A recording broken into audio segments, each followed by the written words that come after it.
My entitled wife disappeared after a girl's trip. Years later she showed up at my doorstep with a baby, so I destroyed her life. I used to be happily married to my wife for over 4 years. 4 freaking years, and she left it all behind anyway. We never had any problems in our relationship. But right after we got married, we found out that I can't have kids. My S count was extremely low. That was a very big shock because we had both agreed that we wanted at least 2 kids of our own. It even had me go into depression, from which I luckily recovered thanks to therapy. Over the 4 years, I tried to get her to agree to other options, one of which was adopting. But she denied everything, insisting that she was fine even without kids. That was surprising and unbelievable, because before marriage, she would always tell me how much she wanted kids. She would literally sit for hours and look at stuff she wanted to buy for her future child. But after that day at the doctor's appointment, she became completely numb to anything baby-related. She would often make offhanded comments about me, insulting my weight and lack of fitness. But when I confronted her, she would deny everything and claim that everything was normal.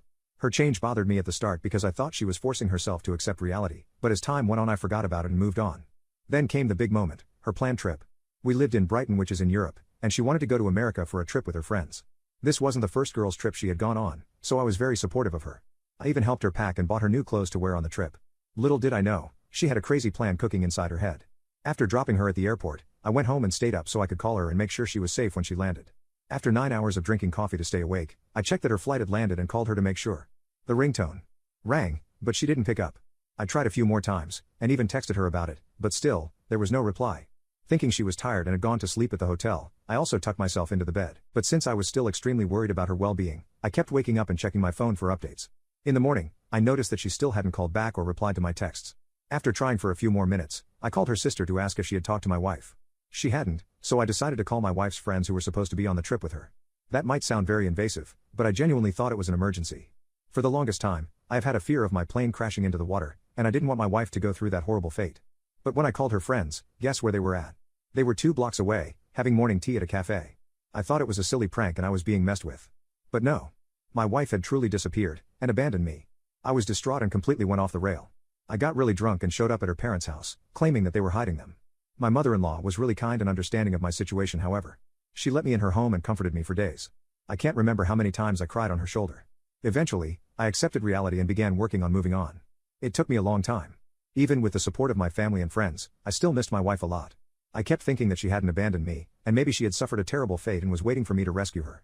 I had to go to therapy for 2 long years before I stopped having nightmares about her being lost in a forest. But I didn't give up and did in fact move on. I was going on golf trips with my friends again. Going to pubs with them and getting absolutely smashed. Joining the gym and finally working on my fitness level. I even got a promotion at my company. I thought that my life, which had stopped in time, was finally moving again, and I was happy. But of course, my wife had to ruin that as well. A little less than 4 years after she disappeared, I saw my wife standing at my door with a baby in her arms. My entitled wife disappeared after a girl's trip. Years later she showed up at my doorstep with a baby, so I destroyed her life. I thought that my life, which had stopped in time, was finally moving again, and I was happy. But of course, my wife had to ruin that as well. A little less than 4 years after she disappeared, I saw my wife standing at my door with a baby in her arms. I thought that I was dreaming again, and asked, "Is that really you?" She excitedly said yes and asked if she could come in. But I refused, and told her to keep standing. I didn't know what was going on, but I wasn't going to be deceived again. "Why did you come back?" I asked her. And her reply enraged me more than anything. "I know that you are angry, but let me explain. I did this for us, and our future. I was really unhappy in our marriage, and needed a way out. I am sorry for what I did to you, but it had to be done. I wanted a child, and you couldn't give that to me. And I thought that running away from you and having a child with someone else would be the only solution. But once I had him, I realized that I wanted to come back to you. You were still the one whom I loved in my heart. So, here I am. I want to raise this child, our child, together with you, and spend the rest of our married life happily." I took a moment to process her words, and then just started laughing. This woman was crazy if she thought that she was justified in what she did. I calmly told her, "Listen, you and I are done. You betrayed me and left me. Our relationship ended that day, and I have moved on. I don't know that child and probably never will, so just leave and go back to where you came from." That was a pretty good way to end things off in my opinion. But she didn't like it, and began yelling at me as if her earlier words were nothing but a rehearsed script. "What? Are you crazy? I am saying that I'm ready to spend my life with you, so why are you turning me away? You do realize that I could have divorced you and taken this house along with half your money. Or I could have taken some expensive things with me when I disappeared. But I didn't do any of it. And still, you think I don't deserve a second chance? Think again, or otherwise you will deeply regret it." I laughed at her once more, and explained that if she wanted to be a criminal, she was welcome to do so. I was actually glad that my heart wasn't moved by her words. I was still mad at her, but could control my anger perfectly, meaning that I had truly moved on. I called her crazy and shut the door in her face, deciding to never see her again. But after one day, I had a change of mind. I came to the realization that she wasn't being punished for her actions, and I needed to change that. I didn't deserve what she did to me, and I wanted some payback. I found her whereabouts, and found out that she had gone to her parents' house.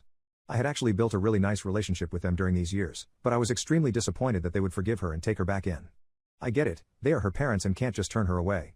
But I still sent a text to her mother, saying how disheartened I was by her actions. Then, I decided to find out what happened. I couldn't find out anything about the baby's father, except that he was nowhere near involved anymore. And she was planning on getting a job to pay for her expenses. I found out what companies she had applied for, and one of them was my own. First I rejected her application for my company. Then, I sent them all a very long email about how she was manipulative, deceitful and unloyal, and didn't deserve to be hired. I had actually worked really hard and rose to an executive position in my company, so my word held a lot of weight. Just as I had expected, she was rejected from every single job that she applied for. Now, she has no income and probably doesn't even have enough money to leave the city. Her parents aren't that well off. They can't afford to keep her in their house for much longer, especially with the baby in the picture. In fact, I've already got several texts and voicemails from them. Some are apologizing about them taking their daughter back in, but others are asking me for some money, sympathy and support. Obviously, I'm ignoring everything. I also texted my wife's friends, telling them to not support her in any way. They are all on my side because they were also blindsided by her actions of 4 years ago. So, she will have no choice but to raise a child all on her own while struggling to find food on the street. My satisfaction levels are off the roof, and I'm going to have the best sleep of my life.